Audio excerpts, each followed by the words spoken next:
دیکھ کر پیاس سے سوکھی علی اصغر کی زبان، دیکھ کر پیاس سے سوکھی علی اصغر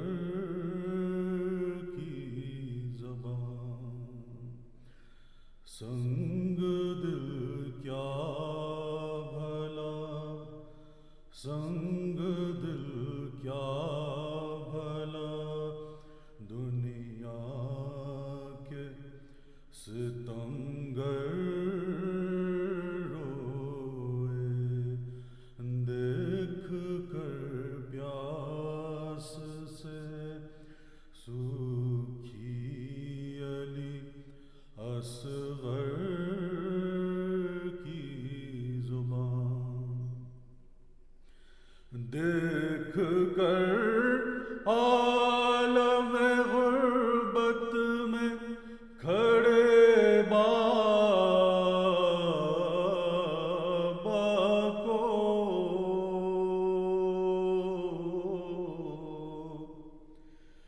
دیکھ کر عالم غربت میں کھڑے بابا کو، زخم سینے کا، زخم سینے کا چھپائے علی اکبر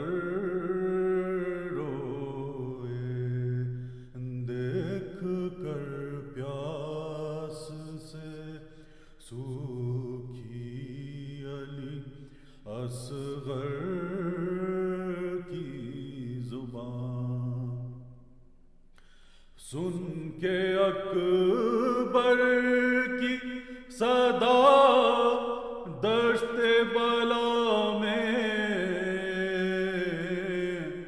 شبیر،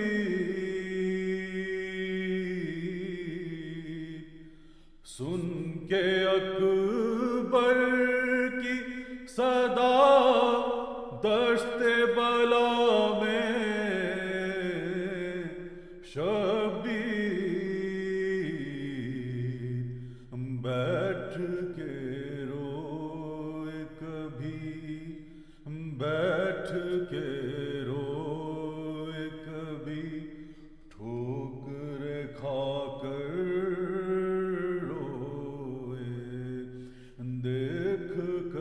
پیاس سے سوکھی علی اصغر کی زبان، نامور صغرا کا آیا تو اکیلے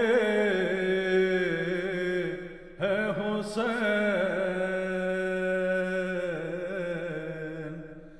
نامور صغرا کا آیا تو اکیلے ہے حسین، کون ہے خرج سے، کون ہے خرج سے صغرا کا سنا کر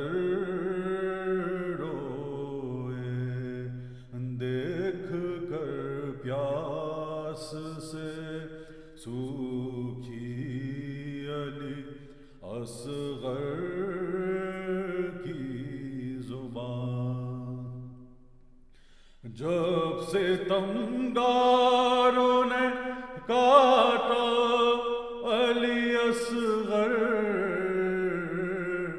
کا گلا،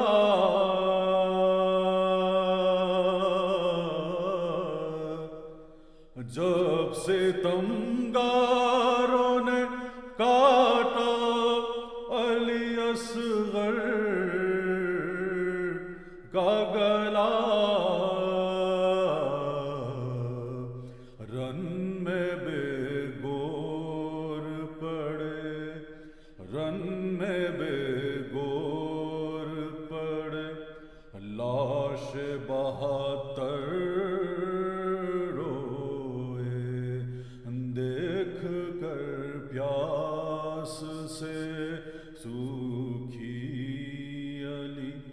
اصغر کی زبان، دوپہر میں بھرے کنبے کے اجڑنے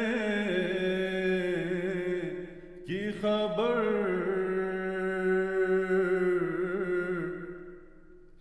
دوپہر میں بھرے کنبے کے اجڑنے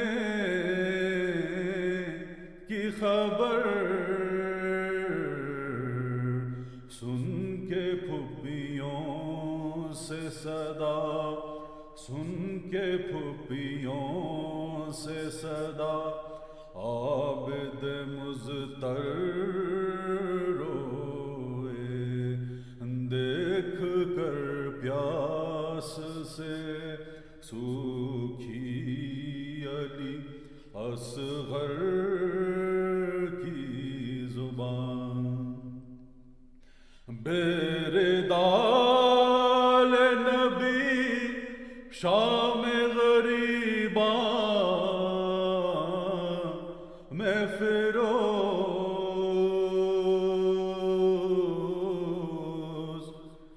بیردال نبی شام غریباں میں فیروز، بے کفن لاشوں پہ، بے کفن لاشوں پہ کس طرح سے جا کر روئے، دیکھ کر پیاس سے سوکھی علی اصغر کی زبان، دیکھ کر پیاس سے سوکھی علی اصغر کی زبان۔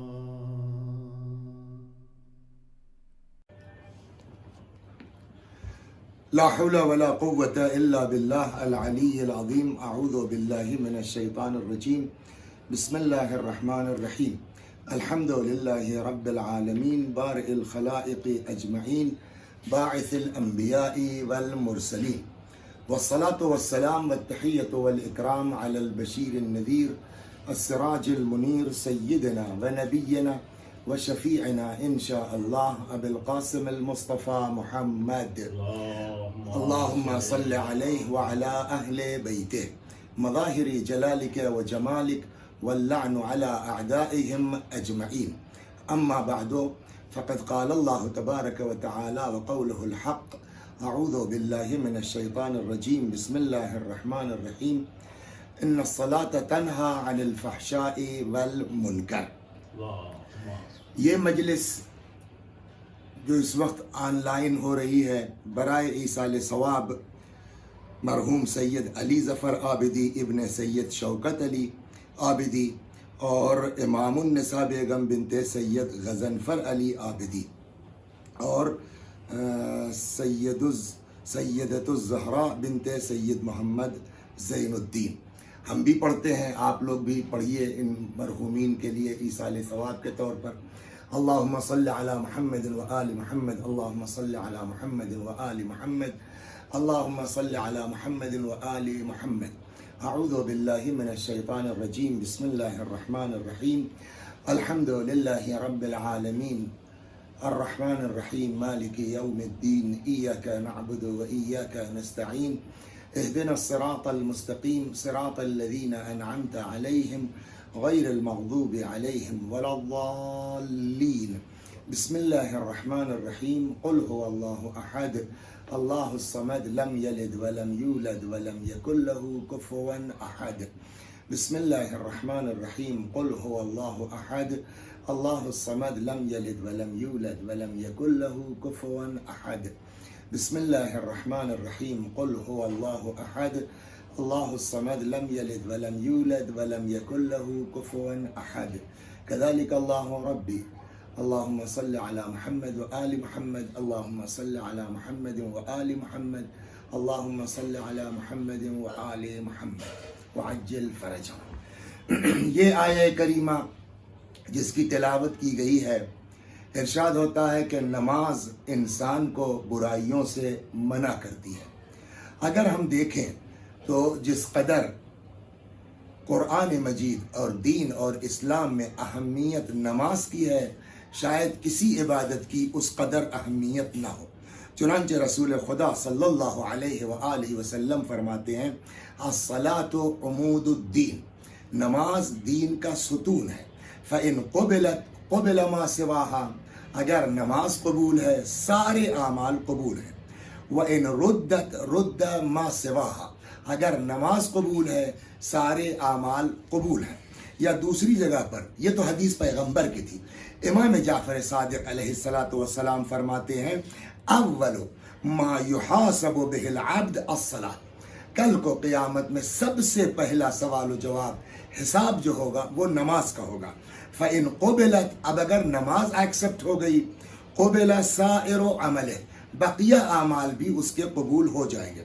وإذا ردت علیہ سائر عملہ، اور اگر نماز رد کر دی گئی تو رد سائر عملہ، سارے اعمال اس کے ریجیکٹ ہو جائیں گے۔ یا ایک جگہ کے اوپر اور پیغمبر فرماتے ہیں مثل الصلاۃ مثل عمود الفسطاط، نماز کی مثال خیمے کے بانس کی طرح سے ہے۔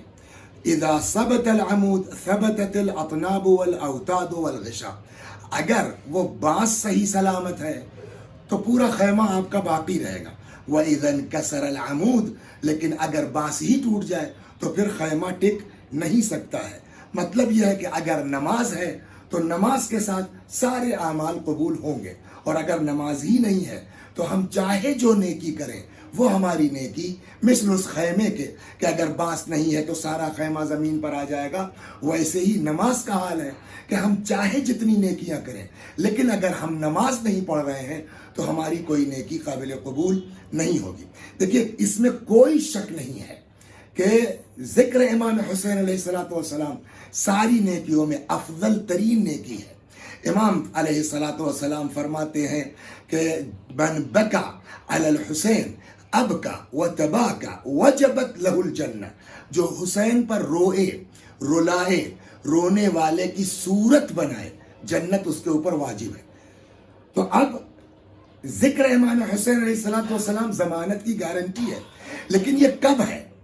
جب خود اہل بیت علیہ السلام ہماری عزاداری کو ایکسپٹ کریں، ہماری عزاداری کو قبول کریں۔ دو طرح کی روایت ہے، خود امام زین العابدین علیہ السلام سے اور امام جعفر صادق علیہ السلام سے، دونوں حضرات سے روایت ہے کہ فرمایا، مفہوم الگ الگ، عبارت الگ الگ، مفہوم ایک ہے کہ یہ پیغام پہنچا دو۔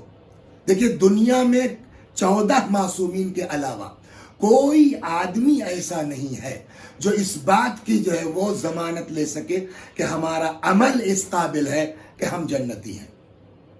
کہیں نہ کہیں ہمارے عمل میں گڑبڑ ضرور ہے۔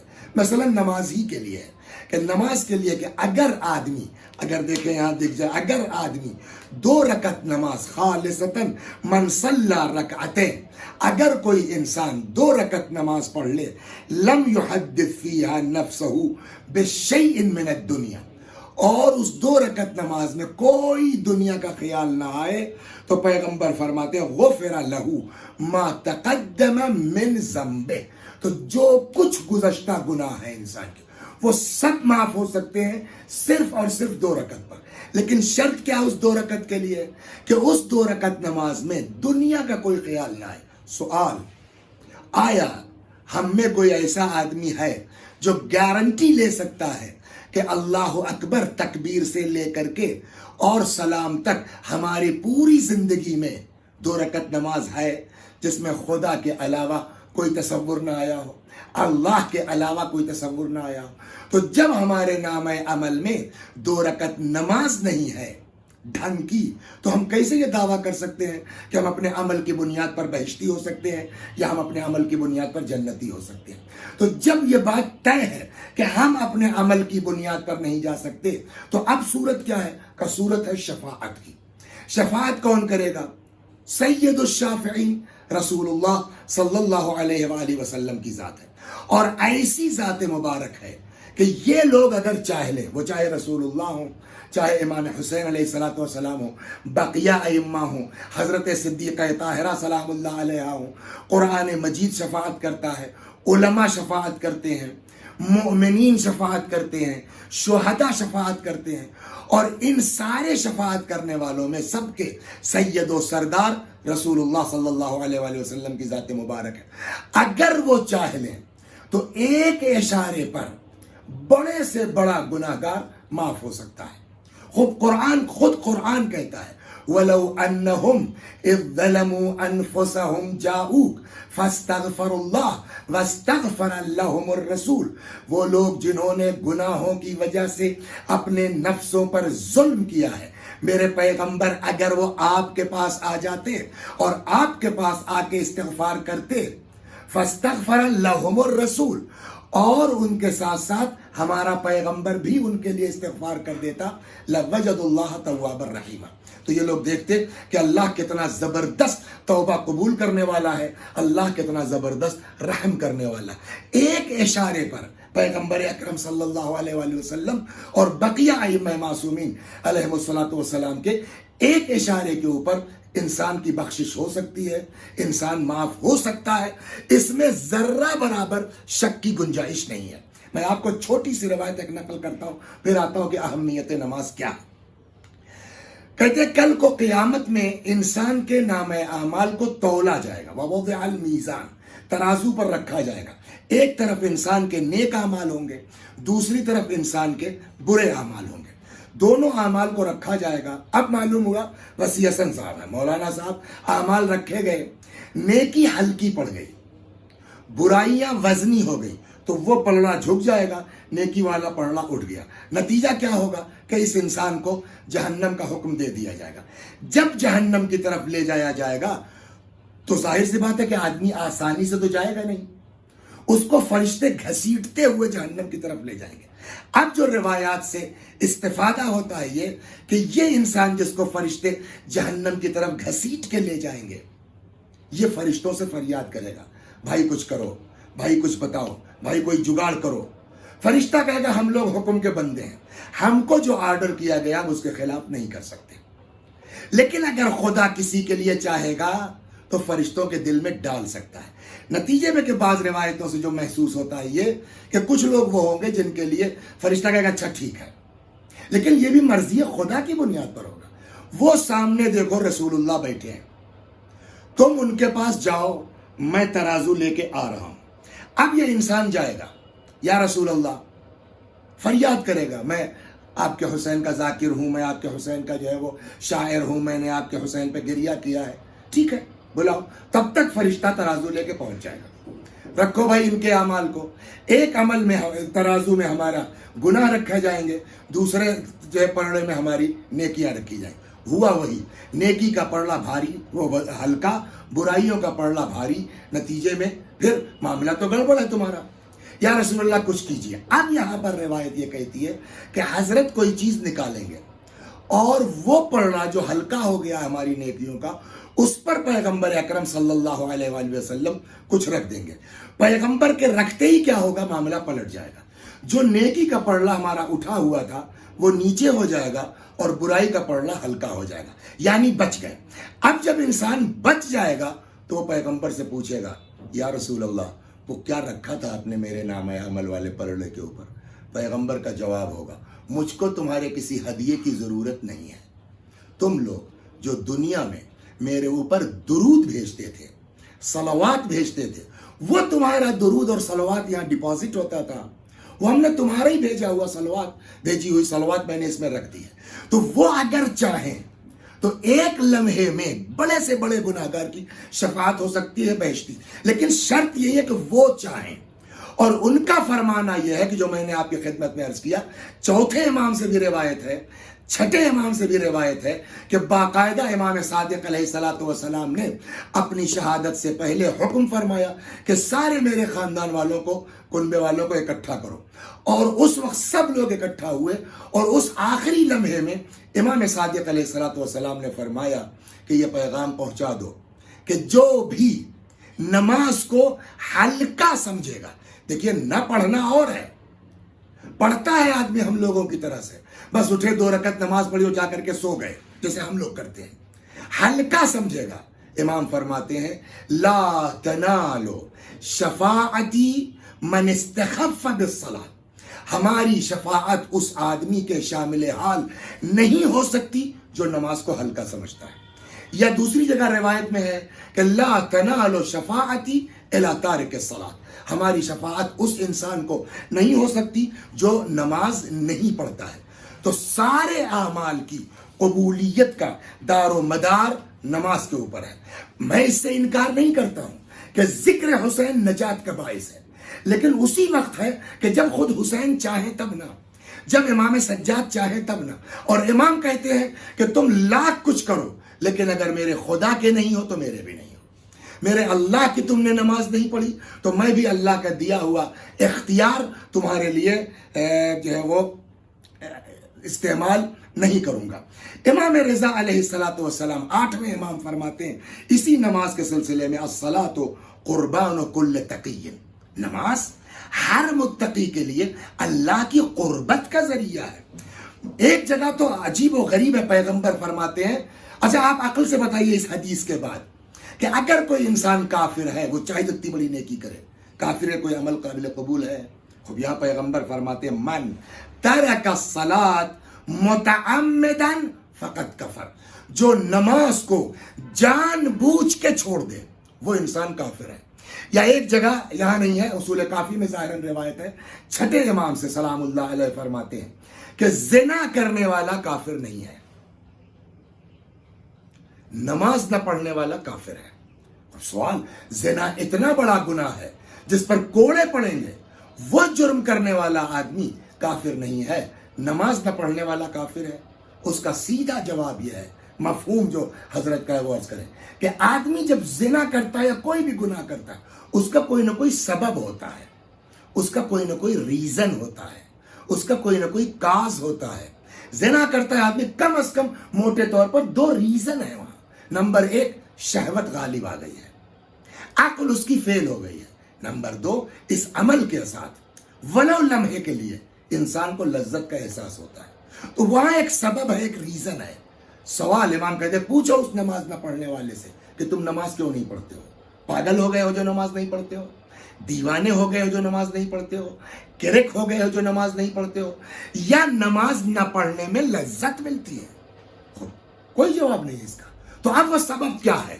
جب نماز نہ پڑھنے والا پاگل نہیں ہے، دیوانہ نہیں ہے، کرک نہیں ہے، اور نماز نہ پڑھنے میں اس کو جو ہے وہ کوئی لذت بھی نہیں ملتی ہے، تو عمل تو بلا وجہ نہیں ہوتا نا، کسی نہ کسی سبب کی بنا پر ہوتا ہے۔ پاگل ہے جو کوئی عمل بلا وجہ کرتا ہے۔ اب اگر ہم نماز نہیں پڑھتے ہیں تو اس کا کوئی تو سبب ہوگا، کوئی تو راز ہوگا۔ اس کے لیے میں آسانی کے لیے بچوں کو سمجھنے کے لیے ایک چھوٹی سی مثال دیتا ہوں۔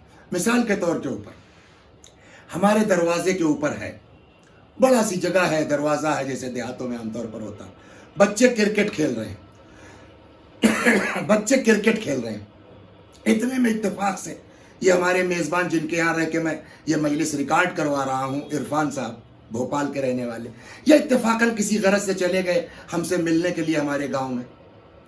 اب ہم نے صاحب جو ہے وہ بچے جو کھیل رہے تھے اس میں میرا بھی بیٹا تھا، میں نے اس کو پکارنا شروع کیا، بیٹا ذرا سنو، بیٹا ذرا سنو، مطلب جا کے اندر بتا دو کہ چائے بنا دیں، مہمان آئے ہیں، بڑے دور سے آئے ہیں۔